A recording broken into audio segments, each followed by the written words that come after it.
రమ్మగారి చందమామ కథ ఏదైనా చెప్పుకుందామండి. పాత చందమామ కథల్లో జయ పిసి సర్కార్ పేరు విన్నావా నువ్వు? ఐంద్రజాలికుడు, మెజిషియన్. విన్నానండి, విన్నాను. ఆయన రాసిన కొన్ని కథలు ఉండేవి జయ. ఆహా. అంటే బహుశా పిసి సర్కార్ గారే రాశారా, ఆయన చెప్పే ట్రిక్స్ తోటి ఆ ట్రిక్ ను వాడుతూ వేరే కథలు లేరా నాకు తెలీదు. ఓకే. కానీ పిసి సర్కార్ ఐంద్రజాలికుడు అన్న పేరుతోటి కొన్ని కథలు కనిపిస్తాయి, ట్రిక్స్ ఉంటాయి అందులో. సిఎంఆర్ ఫ్యామిలీ మాల్ ఇప్పుడు మన కేపీహెచ్బిలో ఫిబ్రవరి 10వ తేదీన ప్రముఖ నటి శ్రీలీల గారిచే ఘన ప్రారంభం. కథ చివర్లోనో మధ్యలోనో మొదట్లోనో ఎక్కడో చోట ఆ ప్రత్యేకమైన ట్రిక్ ఆయన చెప్పింది. కథ అంతా వేరే నడుస్తూ ఉంటుంది అనమాట. ఓకే. ఈ కథ బాగుంది. ఒక 6-7 కథలు ఉన్నాయి పిసి సర్కార్ గారివి. 5-6 పేజీల కథలు కూడా ఉన్నాయి. బాగుంటుంది, ఇంట్రెస్టింగ్ గా. ఓకే. పూర్వమట ఒక మహిష్మతి నగరం అనుకుందాం. దానికి నాగాదిత్యుడు అని ఒక రాజుగారు ఉండేవాడు. రాజు చాలా సమర్థుడు, తెలివైనవాడు, మంచి గట్టివాడు. ఆయనకి రాజవతి దేవని భార్య, దేవాదిత్యుడని కుమారుడు. ఓకే. నాగాదిత్యుడికి దేవాదిత్యుడని కొడుకు. అయితే వీళ్ళకి ఆ మహిష్మతి నగరానికి చుట్టుపక్కల పెద్ద పెద్ద అడవులు ఉండేవి. ఈ రాజుకి చాలా మృగయ వినోదం ఎక్కువ, మృగయ వ్యసని. ఆయన వేటాడడం అంటే మంచి ఇష్టం. అయితే దీనికి ఏంటంటే ఒక పక్కగా డాకినీ వనం అని ఒక వనం ఉందట. పేరే ఏదోగా ఉంది కదా. ఈ డాకినీ వనంలో ఏవో తిరుగుతాయి విచిత్రాత్మలు, విచిత్ర ప్రాణులు ఉంటాయని ఆ పక్కకి ఎవ్వరూ వెళ్ళేవాళ్ళు కాదు. సాధారణంగా వేటగాళ్ళు వచ్చి, ప్రభు అక్కడ కుందేలు తిరుగుతున్నాయి, అక్కడ లేళ్ళు తిరుగుతున్నాయి, ఇక్కడ పుల్లు ఉన్నాయి, అక్కడ సింహాలు వచ్చినాయి, ఏనుగులు చాలా ఇబ్బందిగా ఉన్నాయి, లేదా ఏనుగు బాగున్నాయి, వేటకి మంచి బాగుంది అని చెబితే అక్కడికి వెళ్తూ ఉండేవాడు.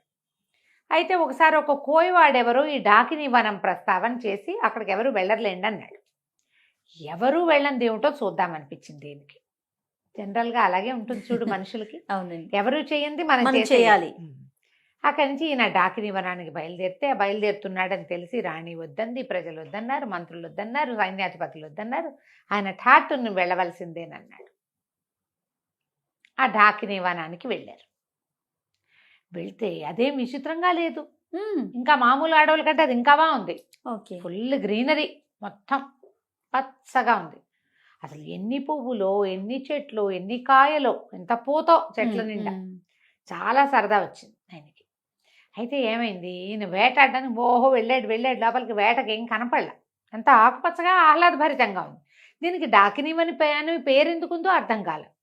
జంతువు అన్నది లేదు అందులో. ఓకే. చివరికి ఆయనకు ఒక కుందేలు కనపడింది. ఏమీ కొట్టకుండా బయటికి ఎందుకు వచ్చేయాలని ఆ కుందేలుని వేసి కొట్టాడు. ఆ కుందేలు దగ్గరికి వెళ్ళేది వీళ్ళు సైనికులు, వేటగాళ్ళు అంతా ఆగిపోయారు, ఏమీ లేదని. రాజు ఊరికే తిరిగి చూస్తాడని ఆయన వదిలిపెట్టారు.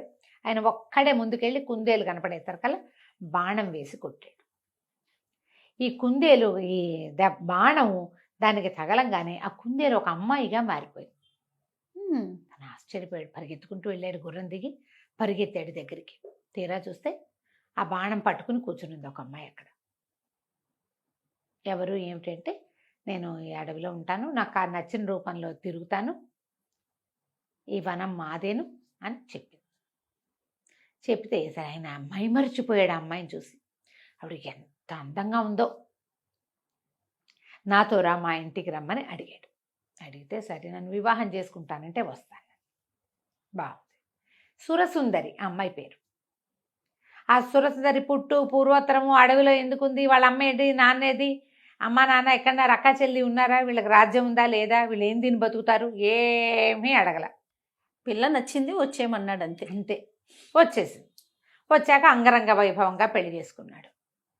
ఇక సురసుందరిదే లోకం. భార్య రాజవతీదేవి మొహం గిట్టడం మానేసింది ఆయనకి. గిట్టట్లేదు మొహం. పిల్లాన్ని చూస్తే విసుగు. ఒక 5-6 సంవత్సరాలు ఉన్నాయి. ఏమీ వాడి వైపు తలకాయ తిప్పి చూసేవాడు కాదు. ప్రజలంతా ఆశ్చర్యపోయారు. ఆవిడ అందానికి అందరూ మైమర్చిపోతున్నారు. కానీ ఇదేమిటి, ఆ పెద్దరాణిని లోకంలో 2వ పెళ్ళిళ్ళు సహజం, మామూలు వాళ్ళే చేసుకుంటారు. రాజుగారు 2వ పెళ్లి చేసుకోవడం విచిత్రమేం కాదు. కానీ భార్యని సరిగ్గా చూసుకోకపోవడం ఉంది చూడు, అది వింతగా ఉంది. ఆయన చీదరించుకునేవాళ్ళు ఆవిడ్ని. కొన్నాళ్ళకి సురసుందరికి కూడా ఓ కొడుకు పుట్టాడు. కొడుకు పుట్టిన తర్వాత వీళ్ళంతా ఏం చెప్పుకున్నారు, ఇంకేముంది, సురసుందరి కొడుకే రాజ్యం వస్తుందంటే పెద్దరాణి గారి కొడుకు ఎందుకు ఊరుకుంటాడు, 7 ఏళ్ళ వాడు. ఈ చిన్నపిల్లాడికి 20 ఏళ్ళు వచ్చేసరికి వాడికి, పెద్దవాడికి 27 వస్తాయి, వాడు ఒప్పుకుంటాడా? ప్రజల్నిలో తిరుగుబాటుతాడు. అక్కడి నుంచి ఆ సురసుందరికి పుట్టేసింది, ఎలాగైనా సరే ఈ కుర్రాన్ని మా తల్లిని ఊళ్ళో ఉండనివ్వకూడదు, వాళ్ళు ఉంటే నాకు ఉండబుద్ధి కావట్లేదు, వాడిని చూస్తే నాకు భయం వేస్తోంది అని ఈ భర్తని బాగా ఎక్కేసేసరికల్లా ఈయన ఆలోచించి ఒకరోజు దేశ బహిష్కారం విధించేశాడు. ఏ సందర్భం వచ్చినా అన్న తమ్ముడు కలిసినప్పుడల్లా ఈ తమ్ముడు ఏదో కొంటె పని చేయటం, ఆ అన్న ఓ చేయి విదిలించడం. పిల్లలు అట్లా చేస్తారు కదా. వాడు ఎంతసేపు విసిగిస్తున్నాడు అనుకో, 4 ఏళ్ల వాడు 10 ఏళ్ల వాడిని విసిగిస్తే 10 ఏళ్ల వాడు ఎందుకు ఊరుకుంటాడు? ఓ చెంపకాయ కొట్టడు, విసుకుంటాడు, విసిరేస్తాడు, వద్దంటాడు. దాంతో వాడు పోయి తండ్రికి చెప్తాడు, తల్లికి చెప్తాడు. వెంటనే ఈవిడే నా కొడుకుని బతకనిచ్చేలాగా లేడు, వీడు పెద్ద అయ్యే లోపల చంపేస్తాడు, ఈ రాజ్యం కోసం వీడు పోటీ అని వాడు భావిస్తున్నాడని పిల్లల్లో లేని ఉద్దేశాలు ఆవిడ బాగా ఎక్కేసేసి. సరే అక్కడి నుంచి ఒక వయసు పెరిగింది. పెద్ద అబ్బాయికి ఒక 20 ఏళ్ళు వచ్చినాయి, 20 ఏళ్ళు పైన వచ్చినాయి. వచ్చి రాగానే ఈవిడ ఇంకా నేను వీళ్ళు ఇక్కడ ఉంటే నేను ఉండను, మా ఇంటికి వెళ్ళిపోతాను అని మొదలుపెట్టేసరికి సరే రాజ్య బహిష్కారం విధించేశాడు రాజు. తల్లిని తీసుకుని వెళ్ళిపోమన్నాడు. మంత్రి సేనాధిపతి ఎవరికీ ఇష్టం లేదు. సరే వాళ్ళు ఏం ఆలోచించుకున్నారు, రాజ్య బహిష్కారం అంటే రాజ్యం చివరిదాకా రథం మీద తీసుకెళ్ళి రాజ్యం వెలుపల వదిలిపెట్టాలి, నేను తీసుకెళ్తానని సైన్యాధిపతి రథం ఎక్కించుకుని రాత్రి వేళ చల్లగా తన ఇంట్లో ప్రవేశపెట్టి ఇంటి లోపల బంకర్లో దాచిపెట్టాడు రాణిని, రాకుమారుని. ఇక్కడే ఉంచుకున్నారు, ఎక్కడికి వెళ్ళొద్దు, చూద్దాం ముందు ముందు ఏం జరుగుతుందని. ఈ మంత్రి గారికి ఎలాగైనా ఈ సురసుందరిని అడ్డం తొలగించేసేయాలని ఉంది. ఈవిడ వల్లే ప్రాబ్లమ్స్. ఆయన ఎంతసేపు ఆవిడ చుట్టూతానే తిరుగుతాడు. ఆవిడ ఏం చెప్తే అదే, ఆవిడ ప్లానే తప్పితే వీళ్ళ ప్లానింగ్ లేదు, పడలేదు. ఎందుకు మంత్రి సైన్యాధిపతి అదే కదా. అయితే ఏం చేశాడు ఈయన, రహస్యంగా విషం పెట్టించాడు రాణిగారికి. ఆవిడ శుభ్రంగా విషం కలిపిన ఆహారం టకటకా తినేసింది, హాయిగా విహారం చేసి వెళ్ళి పడుకుంది. పొద్దున్న లేచి మళ్ళీ తయారైంది.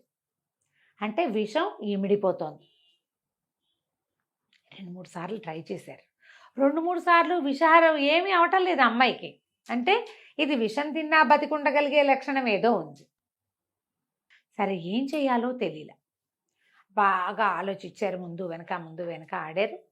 అక్కడి నుంచి ఈ సైన్యాధిపతి అన్నాడు, పంపించేయటానికి లేదా చంపేయటానికి ఏం మార్గం దొరుకుతుందో చూద్దామని సైన్యాధిపతి ఏం చేశాడు, వీళ్ళకి ఇంతకుముందు కొన్ని ఏళ్ల క్రితం మంత్రిగా ఉన్న ఒక ఆయన తపస్సు చేసుకోవటానికి వెళ్ళిపోయాడు. ఆయనకి కొన్ని దైవశక్తులు ఉండేవని చెప్పుకునేవాడు. అయితే తండ్రి గారి కాలంలో ఆయన రాజపాలనకి సహాయం చేసేవాడు. ఆయన ఎక్కడో తపస్సు చేసుకుంటున్నాడు. సరే నేను ఆయన్ని వెతుక్కుని వస్తాను, రాకుమారుడు మా ఇంట్లో సేఫ్గా ఉంటాడు, మీకేం భయం లేదు, చూస్తూ ఉండండి ఈవిడ ఏం చేయొచ్చు. ఈవిడ ఇలా చిన్న కొడుకు పట్టాభిషేకానికి ప్రయత్నం చేయించడం మొదలుపెట్టింది. ఈ మన సైన్యాధిపతి ఆ గురువు గారిని వెతుక్కుంటూ ఇక వెళ్ళాడు ఎక్కడికో. ఊరి పొలిమేరలు కూడా దాటిపోయి, నగరం పొలిమేరలు దాటి బోల్డని కొండలు, అడవులు అవి ఉండే కదా, అడవులు కూడా దాటాక కొన్ని కొండలు ఉన్నాయి. ఆ గుహల్లో ఎక్కడైనా ఆయన ఉండొచ్చు అని చెప్పేసి అక్కడికి వెళ్ళేసరికి ఇతనికి ఆయన దొరికాడు, ఋషి. ఆయన ఎన్నేళ్ల నుంచో దాదాపుగా 30-40 సంవత్సరాల నుంచి ఆ కొండ గుహలో ఉండి తపస్సు చేసుకుంటున్నారు. ఈ సైన్యాధిపతి చిన్న పిల్లాడప్పుడు ఆయన వెళ్ళిపోయాడు. కనిపించేసరికల్లా నేను వెళ్ళి ఆయన పాదాలు పట్టుకుని, స్వామి మీరు సహాయం చేయాలి, మహిష్మతి నగరం మట్టిలో కలిసిపోయేలాగా ఉంది. ఎవరో ఒక స్త్రీని రాజు ఢాకినీ వనం నుంచి తెచ్చాడు. అప్పటి నుంచి కష్టాలు మొదలైనాయి. రాణిగారి మొహం చూడలేదు, మరి రాకుమారుడి మొహము చూడటం లేదు. దేశ బహిష్కారం విధించేశాడు. వాళ్ళని నేను దాచిపెట్టాను. రాణికి విషం పెట్టినా ఆవిడ చావడం లేదు. ఏం జరుగుతుందో మాకు అర్థం కావట్లేదు, నగరం విధ్వంసం అయిపోయేలాగా ఉంది. సరే అక్కడి నుంచి ఏం చేశారు, ఈయన బాగా జ్ఞాన దృష్టితోటి ఆలోచించి ఏం చెప్పాడంటే, ఆమె నిజంగా ఢాకినే రాజుని వశం చేసుకుంది మంత్రశక్తితోటి. ఆయనకి భార్య కొడుకు అక్కర్లా, మీరు ఎవరేం చెప్పినా విండు, ఆవిడేం చెప్పినా వింటాడు. అదే జరుగుతోంది. ఈ అమ్మాయి ఏ ఢాకినీ వనంలో ఇంచైతే ఈ అమ్మాయి ఇచ్చిందో ఆ ఢాకినీ వనంలో ఒక పెద్ద చెట్టు ఉంది. 12 ఊడలున్న మర్రి చెట్టు. చాలా చెట్లు ఉన్నాయి అక్కడ. 12 ఊడలున్న మర్రి చెట్టుకు వెళ్ళాలి.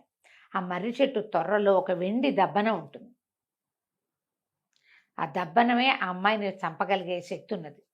ఢాకిని చంపగలిగేదాన్ని వాళ్ళు ఆ వనంలో దాచిపెట్టి ఢాకిన్లందరూ దాన్ని కాపలా కాసుకుంటున్నారు. ఇన్నేళ్ల నుంచి ఎవ్వరూ ఆ వనంలో ప్రవేశించాల. రాజు అందులోకి వెళ్ళాడు, ఆమెకు వశమైపోయాడు. ఆ దబ్బనం తెచ్చి కాలు మీద పాదం మీద పొడిస్తే చస్తుంది. ఉమ్. అది ఎట్లా చేయాలి? ఎవరు చేయాలి? ఎవరు చేయాలి? అక్కడి నుంచి ఇతను అన్నాడు, సరే ప్రయత్నం చేస్తా అని చెప్పి అక్కడి నుంచి బయటకు వచ్చాడు. వచ్చి ఇప్పుడు డాకిని వనం వెళ్ళాలంటే మొత్తం ఈ నడిచిందంతా మళ్ళీ వెనక్కి వెళ్ళాలా? అందులోకి వెళ్తే అక్కడ ఏం ప్రాబ్లమ్స్ వస్తాయో తెలియదు. సరే వెనక్కి వచ్చి మంత్రి గారికి ఈ విషయం చెప్పి సైన్యాధిపతే స్వయంగా డాకిని వనానికి వెళ్ళాడు. ఉమ్. పగటిపూట వెళ్ళాడు. అది అమావాస్య కాకూడదు, మంగళవారం కాకూడదు, ఇట్లా మంచి లెక్కలు. రోజులు చూసుకుని అవన్నీ కొత్త కొత్త సమస్యలు వస్తాయి. మంగళవారం కాకుండా అమావాస్య కాకుండా చూసుకుని వెళ్ళాడు. వెళ్ళి ఆ 12 బోలెడన్ని మర్రి చెట్లు వెతికి చివరికి ఆ 12 ఊడలున్న మర్రి చెట్టు త్వరలో చేయి పెడితే ఇంత పొడుగు దప్పన దొరికింది, ఇంత వెండిది. అది పట్టుకొచ్చాడు. పట్టుకొచ్చాక సరే ఇంటికి వచ్చేసాడు. ఈ లోపల ఏమైంది, ఈవిడ తనకు విషం పెడుతున్నారు అది తెలుసుకుంది. ఆవిడ తెలుసుకుంది. అక్కడి నుంచి రాకుమారుడు బయటికి వెళ్ళలేదని, ఊళ్ళోనే ఎక్కడో దాక్కున్నాడని వాసన పసిగట్టేసింది. అన్ని ఇళ్ళు సోదా చేయించి సైన్యాధిపతి ఇంట్లో నుంచి బయటికి తీసుకొచ్చేశారు. ఉమ్. సైన్యాధిపతి ఇంటికి వచ్చేసరి కల్లా రాకుమారుడు పట్టుబడిపోయాడు. దాంతో ఆవిడేమంది, వీడికి ఊరేయాలి, ఊరి శిక్ష, కుర్రాడికి ఊరి శిక్ష వేస్తే గానీ కుదరదు. దేశ బహిష్కారం ఏమిటి? దేశ బహిష్కార శిక్షని ఉల్లంఘించినందుకు శిక్ష ఊరి. బాగుంది. దేశ బహిష్కారం వెళ్ళిపోయి ఉంటే ఏం బాగుండేది, వెళ్ళలా, ఊళ్ళోనే ఉన్నాడు. రాజుగారు వేసిన శిక్షని ఉల్లంఘించాడు కదా, అవునులే. ఉల్లంఘించిన వాడికి శిక్ష ఏమిటి? ఊరి. సరే ఇంకేం చేస్తారు? సైన్యాధిపతి రావాలన్నారు. సైన్యాధిపతి వచ్చాడు. ఏం చేయాలో తెలియలా. మంత్రి కాళ్ళు చేతులు ఉనికిపోతున్నాయి ఆయనకి. ఇంకేముంది, ఇక అయిపోయింది. ఊరి శిక్ష వేస్తే పిల్లాడి ఇంకా దక్కేది లేదు. రాజు ఇలా పిచ్చిగానే ఉంటాడు. ఒకవేళ రేపొద్దున ఈవిని చంపేసినా ఉత్తరాధికారి ఏడి రాజ్యానికి? ఉమ్. అప్పుడేం చేస్తారు? సరే సైన్యాధిపతి ఆయనకి ఒక స్నేహితుడు ఉన్నాడు. ఈయన ఇంట్లో ఉంటే ఏడుస్తే రాజుగారు రాణిగారు బాధపడుతుందని ఆ స్నేహితుడి ఇంటికి పోయి అక్కడ చాలా దుఃఖించాడు. ఏం చేయాలి, ఇంత ప్రయత్నం చేశాం రాజకుమారుడిని రక్షించడానికి. చిన్నపిల్లాడు, 20 ఏళ్లవాడు. ఏదో యుద్ధ విద్యలు అవి కొద్దిగా నేర్చుకున్నాడు. తండ్రి నిరాదరణ వల్ల అతను తెలివైన వాడైనా పెద్దగా ఏమీ చేయలేకపోయాడు. అవును. మేము ట్రైనింగ్ తీర్చుకుంటే రాజుగారు అబ్బాయి రాజు అవుతాడు ఉమ్. అనేసరికల్లా ఆ స్నేహితుడు, అతను ఒక మెజిషియన్, ఏమనాలి దాన్ని, మన ఇంద్రజాలిక, మంచి ఐడియాలు ఉన్నాయి. అతను అన్నాడు, ఈ సమస్య చాలా సులువుగా పరిష్కారం అవుతుంది, నేను చెప్తాను ఒక ఐడియా అని చెప్పి అతను ఒక ఐడియా ఇచ్చాడు సైన్యాధిపతి. అది వినంగానే సైన్యాధిపతి కళ్ళు తుడుచుకున్నాడు. పరిగెత్తుకుంటూ మంత్రి గారింటికి వెళ్ళాడు. ఉరి శిక్ష వేస్తామని, రేపేనని రాణిగారు స్వయంగా వచ్చి పర్యవేక్షించచ్చని చెప్పు. ఉమ్. నా దగ్గర ఒక మంచి ఐడియా ఉంది. నా స్నేహితుడు ఇచ్చిన ఐడియా ప్రకారం ఇది వర్కౌట్ చేస్తే ఆవిడ పీడ విరగడవుతుంది. నేను దెబ్బనని తెచ్చా. ఉమ్. దాన్ని ఏం చేయాలో ఆ రోజు చేద్దాం ఓకే. అనేసరికల్లా 3 రోజుల్లో ముహూర్తం పెట్టారు. యువరాజుకి ఉరి శిక్ష. కొంతమంది ప్రజలు వాళ్ళు వీళ్ళు చేరారు. సైన్యాధిపతి మంత్రి ఏమన్నారంటే, ఇట్లా పెద్ద శిక్షను ఉల్లంఘించిన వాడిని మన రాజు రాణి సమక్షంలో తీయాలి, మీరు అక్కడ నుంచుంటే ఉరిదీస్తాం మీకు మీ ముందు అంటే ఈవిడ సంతోషించింది. తనకి రాజ్యానికి అడ్డం తొలగిపోతుంది, ఈ రాజ్యం అంతా డాకిని హస్తగతం అయిపోతుంది, అదే కదా కావాలి. సరే ఏం చేసింది, వచ్చి ఎదురుగుండా నిలబడింది.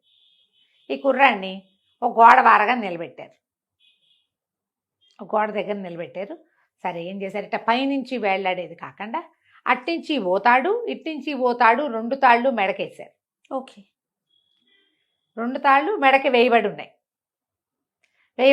అటొకడు ఇటొకడు పట్టుకుని లాగుతారు ఊరేయటానికి అనమాట. వెరైటీ శిక్ష. ఈవిడేం చేసింది, ఆ దీని దగ్గర నిలబడింది. సరే ఆ కనపడుతుంది రాజకుమారుడు 2 చేతులు వెనక్కి పెట్టుకుని ఉన్నాడు. చేతులు కట్టేసినట్టు కనపడుతుంది కానీ కట్టలా, 2 చేతులు వెనకాల పెట్టుకుని నుంచున్నాడు. ఆ అబ్బాయికి అట్లా బోధించారు. సరే ఆవిడ ఇంకా దగ్గరకు వచ్చి ఆ చచ్చిపోయేటప్పుడు వాడి ముఖంలో ఉన్న ప్రేత కళ చూద్దాం అనుకుంది ఆవిడ. ఈ అటు ఇటు 2 సైనికులు నిలబడ్డారు కదా, ఈ మధ్యలో రాకుమారుని నుంచోబెట్టారు తాళ్ళేసి. ఇద్దరు చెరో పక్కన తాళ్ళు లాగారు. తాళ్ళు లాగేసరికల్లా ఈ 2 తాళ్ళు వాడి మెడకి బిగుసుకోకుండా 2 తాళ్ళు ఒకటికొకటి పట్టుకుని పక్కకి వెళ్ళిపోయినాయి. రాకుమారుడు ఒక్కసారి ముందుకు పడ్డట్టుగా పడ్డాడు. ఈ పడ్డం ఎట్లా పడ్డాడు, ఆవిడ నుంచునుంది కదా చిన్నరాణి ఎదురుగుండా, ఆమె ముందు సాష్టాంగ పడినట్టు పడ్డాడు. పడంగానే ఈ బొడ్లో నుంచి ఆ దెబ్బనని తీసి ఆమె పాదం మీద గుచ్చేసాడు. అబ్బా. ఆ తాళ్ళు వాళ్ళు వేసిన హుక్ ముడి అలా వేశారు. అట్లా వేశారు. ఆ మెజిషియన్ చెప్పిన ట్రిక్ అది. ఇప్పుడు రెండు ఇదేసాము, ఇట్లా లూప్ లాగా వేసాము. ఈ లూప్లో నుంచి అటు ఇటు పట్టకలాగితే లూప్ కూడా వస్తుంది, అది అవును. ఎక్కడ బిగుసుకోదు. అతను చెప్పిన ట్రిక్ అది. ముందుకు పడి ఎప్పుడైతే ఇది పొడిచేశాడో ఈ రాణిగారు పెద్ద కేక పెట్టింది, పిచ్చెక్కినట్టు అరిచి చచ్చిపోయింది. పడిపోయింది కానీ అస్థిపంజరంలా అయిపోయిందట. పడటం. ఎప్పుడైతే ఈమె ఇక్కడ పడిపోయిందో అంతఃపురంలో ఉన్న ఆవిడ కుమారుడు కూడా మరణించాడు. ఆ. ఢాకిని జాతి అంతమైపోతుంది ఆ దెబ్బనంతో. ఓహో. ఇంతలో ఏమైంది, రాజుగారికి తెలుసు కొడుక్కి ఉరిశిక్ష వేసినట్టు. ఆయన అప్పుడే స్పృహ వచ్చినట్టు, ఇదేది రాణిగారేది కుమారుడేడి అని అడగటం మొదలుపెట్టాడు. రాకుమారుడికి ఉరిశిక్ష వేస్తారు కదండి మీరు అనగానే ఆయన లవో దీపోమని ఏడవటం మొదలుపెట్టాడు. రాకుమారుడికి ఉరిశిక్ష వేయటం ఏమిటి, నా కొడుకుని నేను ఎట్లా పోగొట్టుకుంటాను, నా భార్య ఏది, ఆమె ఎక్కడుంది, ఆమె ఎంత దుఃఖంలో ఉంది, నా భార్యో నా కొడుకు అని. అప్పటిదాకా ఆయనకి పెళ్ళాము కొడుకు గుర్తు కూడా లేరు. అప్పుడే ఆయన మీద నుంచి ఒక మంత్రం కట్టుపోయినట్టు అయిందనమాట. ఆయన కేకలు పెట్టి ఏడుస్తుంటే మంత్రి గారు పరిగెత్తుకొచ్చాడు. ఏం పర్వాలేదు, అంతా సజావుగా జరుగుతుందని రాజుగారిని తీసుకుని ఇక్కడికి తీసుకొచ్చారు వచ్చే స్థానానికి. తెస్తే రాకుమారుడు చక్కగా నిలబడినాడు. ముందు ఒక అస్థిపంజరం ఉంది. ఇది ఎవరిదంటే ఎవరిది, అక్కడి నుంచి ముందు మనం ఈయన ఒక సెయింట్ని కలిశాడు కదా, సైన్యాధిపతి వాళ్ళ గురువుని. ఆయన ఏం చెప్పాడంటే ఎప్పుడైతే ఈ అమ్మాయి ఆవిడ మరణిస్తుందో వెంటనే ఆ అస్థిపంజరాలని భూస్థాపితం చేసేసేయండి, పైకి రానివ్వకండి. అంటే 50 అడుగుల లోతున ఒక నుయ్యిలాగా తవ్వి ఆమెది కుమారుడివి ఇద్దరివి అస్థిపంజరాలు అందులో వేసేసి బస్తాల కొద్దీ ఉప్పు పోసి దాన్ని మూసేసి దాని మీద ఒక మామిడి చెట్టుని పాతిపెట్టారు. ఇంకా ఎప్పటికీ వాళ్ళు అక్కడి నుంచి బయటికి రాకుండా అయిపోతారనమాట. అది పళ్ళు కాసేది కాస్త ఏమవుతుంది ఆ వివరాలన్నీ చెప్పలేదు, కానీ ఇలా చేసేసారు. ఆ తర్వాత రాకుమారుడికి అన్ని విద్యలు నేర్పుకుని అతన్ని మళ్ళీ రాజుని చేశారు. పట్టాభిషేకం చేసి రాజుని చేశారు. కథ కంచికి మనం ఇంటికి. బాగుంది రమ్మగారు. నమస్తే. నమస్తే.